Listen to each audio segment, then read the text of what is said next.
नमो शिवाय गंगाए शिवधाये नमो नमः। नमोस्तु ते विष्णुरूपायने ब्रह्ममूर्ताय नमो नमः। हे माँ गंगा, आप शिव जी की प्रिय विष्णु स्वरूप और ब्रह्मा जी की शक्ति हैं।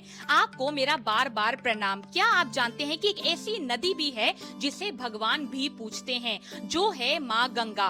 पुरानी कथाओं के अनुसार गंगा मूलतः स्वर्ग में रहने वाली नदी थी। उनकी उत्पत्ति के बारे में दो प्रमुख मत हैं। पहला मत, एक तो मत ये है कि भगवान विष्णु जी के चरणों से अवतरित जब भगवान विष्णु ने वामन अवतार लिया और अपने 3 पगों से भ्रमण को नापा, तब उनके पैर के अंगूठे के प्रहार से आकाश में उसी वक्त उसी समय मानो छेद हो गया और वहीं से एक जल धारा निकली, उसे गंगा कहा। इन्हें विष्णुपदी भी कहते हैं। लेकिन असली कहानी यहाँ से शुरू होती है कि बहुत समय पहले एक महान राजा थे जिनका नाम था सागर। उन्होंने एक अश्वमेघ यज्ञ किया, लेकिन इंद्रदेव ने ईर्ष्यावश उस घोड़े को चुराकर ऋषि कपिल जी के आश्रम में बांध दिया। उसी वक्त राजा सागर के 60,000 पुत्र उस घोड़े को खोजते हुए ऋषि आश्रम में पहुँचे। वहाँ मुनि कपिल जी ध्यान में लीन थे, लेकिन अज्ञानता में सागर पुत्रों ने ऋषि पर चोरी का आरोप लगा दिया और उनका अपमान उसी वक्त किया। इस पर क्रोधित होकर ऋषि जी ने उन्हें श्राप दिया कि तुम सब भस्म हो जाओ, और उसी क्षण सभी सागर पुत्र राख बन गए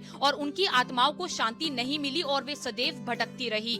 तब ऋषि जी ने कहा कि जब गंगा जल पृथ्वी पर आकर उनकी राख को स्पर्श करेगा तभी उन्हें मोक्ष मिलेगा। अब बहुत पीढ़ियों बाद राजा सागर जी के वंशज भगीरथ ने अपने पूर्वजों को मोक्ष दिलाने के लिए हजारों सालों तक कठोर तप किया। तब ब्रह्मा जी ने प्रसन्न होकर उन्हें आशीर्वाद दिया और उनसे कहा कि गंगा का वेग इतना तीव्र है कि अगर वे सीधी धरती पर आए तो पूरी धरती नष्ट हो जाएगी। तब भगीरथ जी ने भगवान विष्णु जी के कहने पर शिव जी की आराधना कर उन्हें प्रसन्न किया। कहा जाता है कि जब गंगा स्वर्ग से सीधी धरती पर आई तो शिव जी ने उन्हें अपनी जटाओं में धारण कर लिया और फिर गंगा 7 धाराओं में पृथ्वी पर प्रवाहित हुई।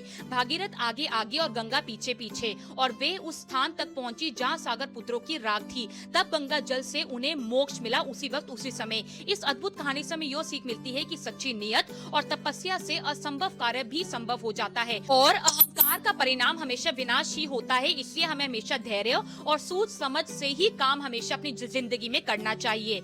सच्ची नियत, धैर्य और निरंतर प्रयास से असंभव भी संभव हो सकता है। माँ गंगा और भगीरथ की कथा हमें सिखाती है कि अपने लक्ष्य के प्रति समर्पण और तपस्या से हम न केवल अपने जीवन को बल्कि दूसरों के जीवन को भी बेहतर सदैव बना सकते हैं। मानव दृष्टिकोण से अगर हम देखें तो यह हमें प्रेरित करता है कि हम कठिनाइयों से घबराएं बिना, धैर्य रखें, अहंकार से दूर रहें और अपने कर्मों को शुद्ध भावना के साथ करें, क्योंकि यही गुण हमें सफलता, शांति और सच्चे संतोष की ओर ले जा सकते हैं।